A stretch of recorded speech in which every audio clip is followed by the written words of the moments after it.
Well, after an exciting race weekend that saw dramatic crashes, heroic battles, and giants of the sport falling on their own swords, there's nothing quite like a week off to recover and prepare for the final two races of the year. The championship's all tied up, nothing left to do but kick back and pray for anyone but a certain Dutchman to win the final two races, right? Well, not so fast there, bucko, as the drama rages on, but not from the last weekend or the weekend before that, but the weekend before that, as the ramifications from the Austin Grand Prix have just reached a fever pitch, with findings now being released for a Haas-induced investigation, which we think has Red Bull seething. Want to know why Haas is clinging on to this investigation? What will be gained for them and who will be the biggest losers if it goes in their favor? And stick around to the end, as it appears that the reintroduction of a team legend may run the risk of unsettling the boat even more than it already was at Mercedes. 4 teams have been summoned by the FIA to face a hearing about alleged breaches of racing regulations over the USA Grand Prix weekend, specifically Haas, the complainant, Williams, Aston Martin, and Red Bull. Now, before you get your hopes up, the Red Bull driver in question is Sergio Perez, so while this could be good news for Hamilton and Mercedes in their bid to secure P2 in the Drivers' Championship, we aren't going to see a new race winner promoted, as this investigation does not concern Max. The drivers in question are Alex Albon, Lance Stroll, and Sergio Perez, with Alex Albon being the crux of this entire investigation, finishing in 9th, just 3.19 seconds ahead of Nico Hülkenberg in 11th, creating a Logan Sargent sandwich, with the Haas side of the bread scoring no points at all on this occasion. Not sure about you guys, but we think that analogy went off very smoothly and wasn't a stretch at all.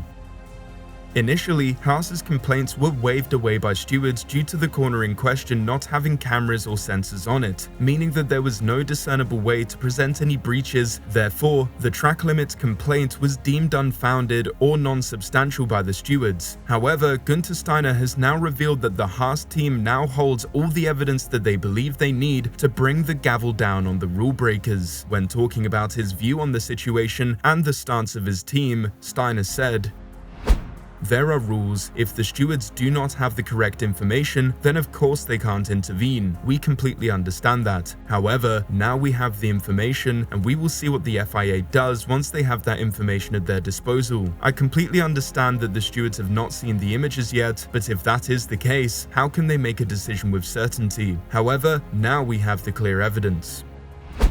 It's believed that the evidence that they now have is onboard footage from their cars, footage that wasn't available at the time that they initially went to see the stewards with their complaints, which now has precedent for being substantial enough to deliver penalties, following the 2020 Austrian Grand Prix, where Lewis Hamilton was penalized for failing to slow under yellow flag conditions. So if all parties involved are found guilty, what are the impacts of this? Well, most importantly for Haas, Alex Albon will be demoted out of the points, granting Logan Sargent an extra point, but losing Williams 1 overall, which could prove to be all important in the battle for 7th in the Constructors, something which hardcore fans of the sport have been paying very close attention to, as it could have serious impacts on the futures of the teams down there. From last to 7th is separated by only 16 points, so a set of solid results at a track which is an unknown entity and a potential dramatic final round could dictate the fates of all 4 teams involved for the years to come. We're talking millions, even tens of millions of dollars, which could make the difference for backmarker teams attempting to break through to the midfield, especially with Sauber's new partner, Audi, seeming to struggle with R&D currently, as well as struggling to secure engineers, with recent reports indicating that they have now been rebuffed by Matteo Binotto, and not for the first time, as well as AlphaTauri potentially looking for new ownership or investment, and Haas forever being an uncertain entity within the sport, seeming to be on the verge of exiting year after year, running on a shoestring budget.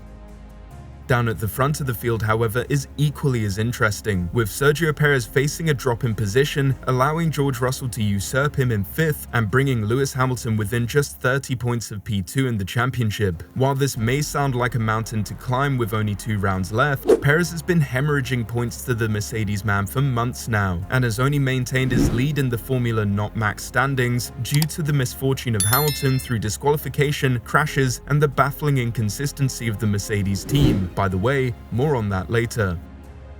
Stroll, unless he skipped enough of the track for his race to be considered voided due to repeated egregious breaks of the regulations, which now that I'm saying this out loud doesn't even sound like that far-fetched of a possibility, is in no man's land, finishing just behind Gasly but 26 seconds clear of Tsunoda. So the biggest losers here, if found guilty, will be Albon and Perez, with the big winners potentially being Haas and Hamilton. So here goes. The results of the investigation we've been waiting for. Just a little longer. Is it 2 p.m. yet?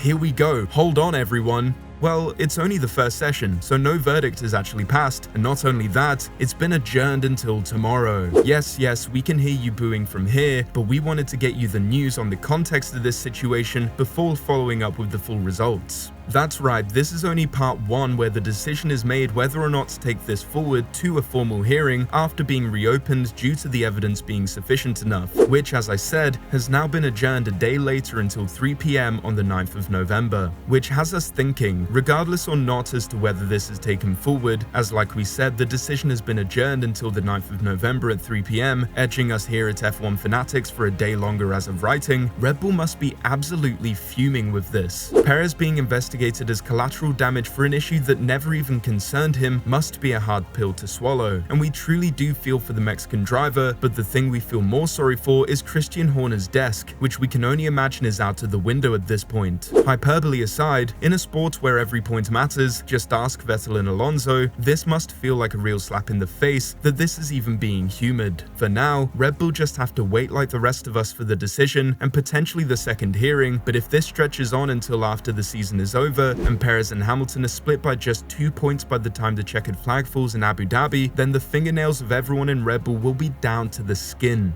Meanwhile, it seems like the unrest that has been present within Mercedes that we thought was axed alongside Mike Elliott has persisted, with James Allison revealing some inside information that shows not all is well within Mercedes after all. In an interview with the F1 Nation podcast, Allison revealed that he had sent an email voicing his disappointment back to the factory. While this could be an attempt to motivate, surely this could backfire in a big way, as I'm sure the team is already well aware of their shortcomings this weekend and may just feel punched down on, especially after getting their hopes up that the worst of it may well be behind them. We'll let you decide for yourself based off of James Allison saying this to the F1 Nation podcast.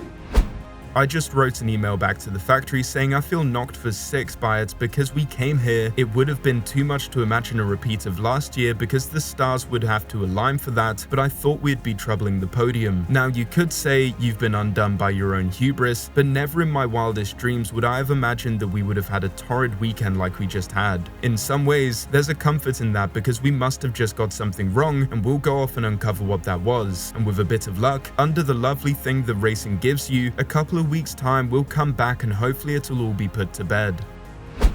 To us, the end of that quote sounds incredibly hit and hope. While of course getting the setup wrong and being a sprint weekend will undoubtedly have had an impact, and the final 2 events should allow them more time to get the car right, one track is an all-new, never raced on before track, so surely this will limit the likelihood that the team will get it right off the bat. Beyond that, there lies the most infamous track in the team's history, one where seeing the words Oracle disappear into the distance will dampen the mood of the team even further at the end of the season. Either that, or there'll be fireworks and celebrations in store for the team just happy to leave the W14 Formula 4 cliff back in 2023 and move on to a more hopeful future.